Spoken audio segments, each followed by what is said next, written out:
भारत का एक ऐसा शहर जहां भगवान श्री राम, माता सीता और भाई लक्ष्मण ने वनवास के दौरान ज्यादातर समय बिताया था, जहां माता सीता का छल से अपहरण हुआ था, जहां शूर्पणखा ने अपनी नाक खोली। यही वो कुंड भी स्थित है जहां भगवान श्री राम ने अपने पिताजी की अस्थियों को बहाया। और ये शहर साक्ष्य है आस्था के प्रतीक कुंभ मेले का। इसी शहर में भारत की पहली प्रिंटिंग प्रेस भी खोली गई थी। जी हाँ दोस्तों, हम बात कर रहे हैं समृद्ध इतिहास और खास वर्तमान से सजे नासिक की। तो देर किस बात की, अपना सीट बेल्ट बांध लीजिए अच्छे से और निकलते हैं नासिक की एक शानदार और जानदार डिजिटल सफर पर। दोस्तों, महाराष्ट्र राज्य में गोदावरी नदी के किनारे बसा नासिक एक बेहद ही खूबसूरत ऐतिहासिक, पौराणिक, सामाजिक और सांस्कृतिक शहर है। महाराष्ट्र में पुणे, मुंबई और नागपुर के बाद चौथा सबसे बड़ा शहर है ये नासिक, जो हिंदुओं के लिए पवित्र तीर्थ स्थल की तरह काम करता है, क्योंकि यहाँ 12 साल में पवित्र गोदावरी नदी के किनारे महाकुंभ मेले का आयोजन किया जाता है और इस मेले में बड़ी संख्या में श्रद्धालु हिस्सा लेने पहुँचते हैं। नासिक में हर 6 साल बाद अर्ध कुंभ मेले का आयोजन भी किया जाता है। मौजूदा समय में नासिक की कुल आबादी 22,94,000 के लगभग है। धार्मिक नजरिए से बात करें तो शहर में 85.21% हिंदू है, 8.90% मुसलमान और बाकी जैन, ईसाई सहित अन्य धर्मों के लोग हैं। खास बात यह है कि सभी एक दूसरे के साथ भाईचारे से रहते हैं, एक दूसरे के धर्मों का सम्मान करते हैं। नासिक में बोली जाने वाली मुख्य भाषा है हिंदी, लेकिन अंग्रेजी और मराठी भी नासिक की प्रमुख भाषाएं हैं। नासिक का इतिहास समझे तो मध्यकाल में यहाँ सातवाहन साम्राज्य का शासन हुआ करता था, लेकिन फिर मुगलों ने हमला किया और नासिक में अपनी राजधानी बसाई। साथ ही इसे एक नया नाम गुलशनाबाद भी दे दिया गया, जिसका मतलब होता है गुलाबों का शहर। 16वीं सदी में मुगल साम्राज्य और फिर पेशवाओं ने नासिक को अपने कब्जे में रखा, लेकिन 19वीं सदी में ये शहर अंग्रेजों ने जीत लिया और आजादी के बाद हर शहर राज्य की तरह नासिक भी भारत का स्वतंत्र हिस्सा बन गया।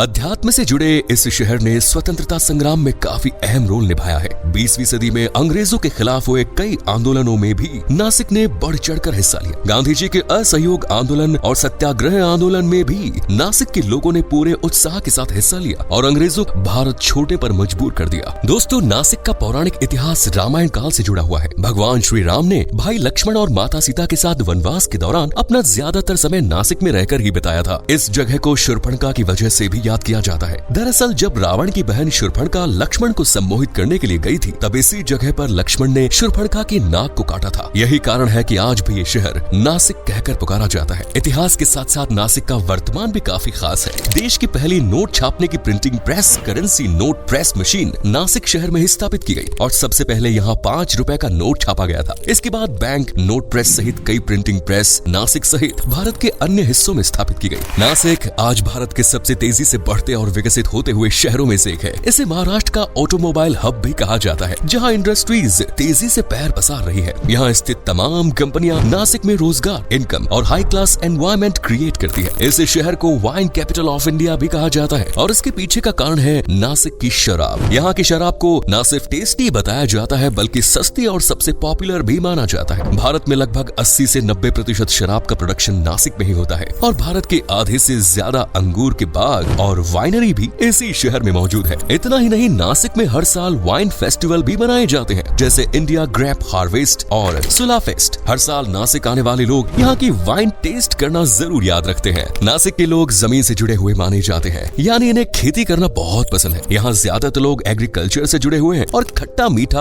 अंगूर नासिक में सबसे ज्यादा उगाया जाता है। इसके अलावा गेहूं, धान, लहसुन, प्याज भी यहाँ बड़ी संख्या में उगाई जाने वाली फसलें हैं। नासिक की जीडीपी 1,53,198 करोड़ है, जिसे भारत की सबसे मजबूत जीडीपी में से एक माना जाता है। इस शहर को महाराष्ट्र का एजुकेशन हब भी कहा जाता है। वजह है यहाँ का लिटरेसी रेट जो 89.87% का है। यहाँ कई फेमस इंस्टीट्यूट भी हैं, जैसे Panchavati college of management and computer science, जो पूरे भारत में अपनी पहचान रखता है। नासिक में दोस्तों, पुरुष आपको ज्यादातर धोती के साथ कुर्ता पहने हुए नजर आएंगे, जिसे फेटा कहा जाता है। इसके साथ ही वे रेशम, कपास और ऊन से बनी टोपी भी पहनते हैं, जबकि महिलाओं में साड़ी मुख्य पहनावा है। नासिक की साड़ियाँ बहुत फेमस मानी जाती है, खासकर इन पर की गई बारीक कढ़ाई। नासिक अपने आभूषणों के लिए भी फेमस है। यहाँ की ज्वेलरीज न सिर्फ भारत बल्कि दुनिया भर में फेमस है। हैंडीक्राफ्ट्स, चांदी से बनी चीजें और पीतल की मूर्तियां भी नासिक की खास पहचान है। नासिक को भारत सरकार ने स्मार्ट मिशन 2 के तहत टियर 2 के लिए सिलेक्ट किया है, जिस वजह से यहाँ इंफ्रास्ट्रक्चर पर तेजी से काम किया जा रहा है। इसी शहर में देश का दूसरा सबसे लंबा रोड ब्रिज छत्रपति शिवाजी महाराज उड्डयन पुल भी मौजूद है। इसके अलावा नासिक में ही भारतीय सेना का आर्टिलरी सेंटर भी मौजूद है, जो 1947 से पहले पाकिस्तान पाकिस्तान में हुआ करता था। कई बड़ी बड़ी हस्तियों ने भी नासिक में ही जन्म लिया है, जिनमें सबसे पहला नाम है दादा साहब फाल्के का, जिन्हें फिल्म इंडस्ट्री का महापितामह कहा जाता है। बॉलीवुड की पहली फिल्म राजा हरिश्चंद्र के बारे में तो आपने सुना ही होगा। इस फिल्म को नासिक में ही बनाया गया था। राजा हरिश्चंद्र के अलावा नासिक की खूबसूरती को कई बॉलीवुड फिल्मों ने पर्दे पर दिखाने की कोशिश की, जिनमें खाकी, शमिता,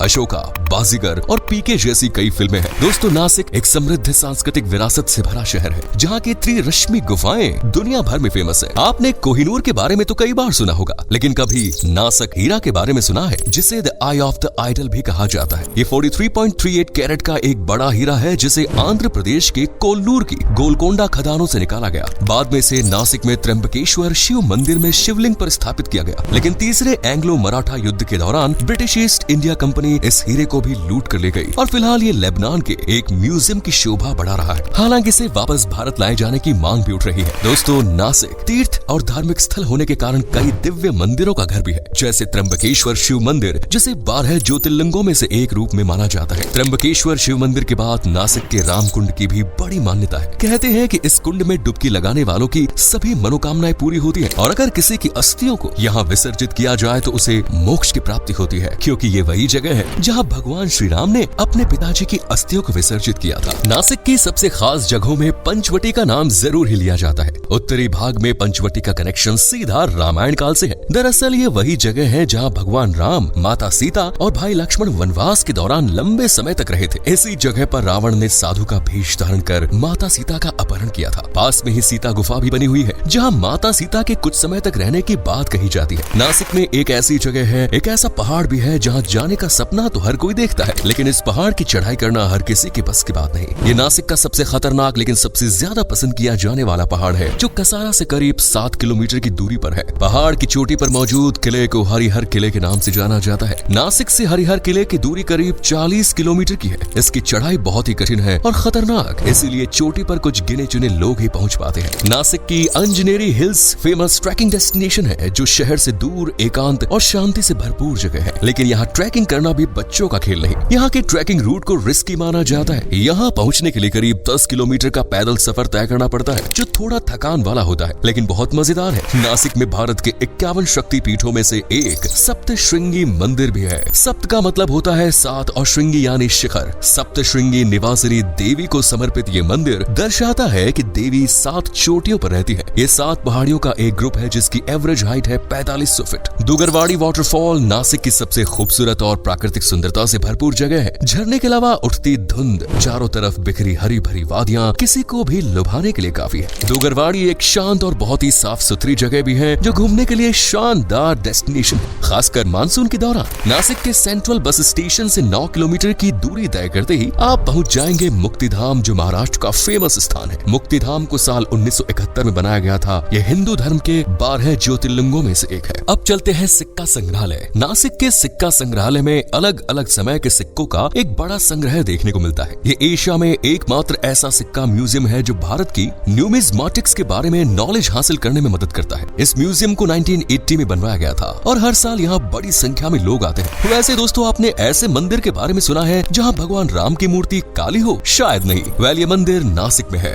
जिसे कालाराम मंदिर के नाम से जाना जाता है। ये नासिक में घूमने की सबसे खास जगहों में से भी एक है और ये हिंदुओं के लिए एक प्रमुख तीर्थ स्थल भी है, जो नासिक के पंचवटी में स्थित है। कालाराम मंदिर भगवान राम को समर्पित ऐसा मंदिर है जिसके अंदर की मूर्ति का रंग काला है, इसीलिए मंदिर को कालाराम मंदिर कहा जाता है। इस मंदिर के बीच में भगवान राम की मूर्ति के साथ सीता और लक्ष्मण की मूर्तियां भी है और सभी काले पत्थरों से बनी हुई है। इनके अलावा आप सोमेश्वर महादेव मंदिर, सुला वाइन यार्ड्स की भी सैर कर सकते हैं, लेकिन पांडव लेनी गुफा जाना जरूर याद रखेगा। नर्मदा नदी की घाटियों में स्थित ये गुफाएं पंच पांडव या पांडव लेनी जैन गुफाओं के नाम से भी जानी जाती है। इन गुफाओं की खुदाई 2000 साल पहले जैन संतों द्वारा की गई थी और आज ये नासिक में प्रमुख पर्यटन स्थल है। दोस्तों, नासिक गए और वहाँ का लजीज खाना नहीं खाया तो ट्रिप अधूरी ही समझी जाएगी, क्योंकि यहाँ भारत का हर लजीज फूड खाने को मिलता है। हालांकि नासिक की कुछ फेमस चीजों में वड़ा पाव सबसे पहले आता है। इसके अलावा मिसल पाव, थाली पीठ, दाबेली और पाव भाजी यहाँ के फेमस स्ट्रीट फूड है। नासिक का नजदीकी हवाई अड्डा है गांधीनगर हवाई अड्डा और नासिक रोड रेलवे स्टेशन प्रमुख स्टेशन है। इसके अलावा बाय रोड भी आप यहाँ पहुँच सकते हैं और 20 से 30 हजार में पूरे शहर को अच्छे से एक्सप्लोर कर सकते हैं। तो उम्मीद है वीडियो पसंद आई होगी। वैसे नासिक के बारे में सबसे अच्छी बात आपको कौन सी लगी कमेंट्स में जरूर बताएं। चैनल को सब्सक्राइब करके बेल आइकन को प्रेस कर दीजिए। मिलते हैं आपसे अगली वीडियो में। धन्यवाद।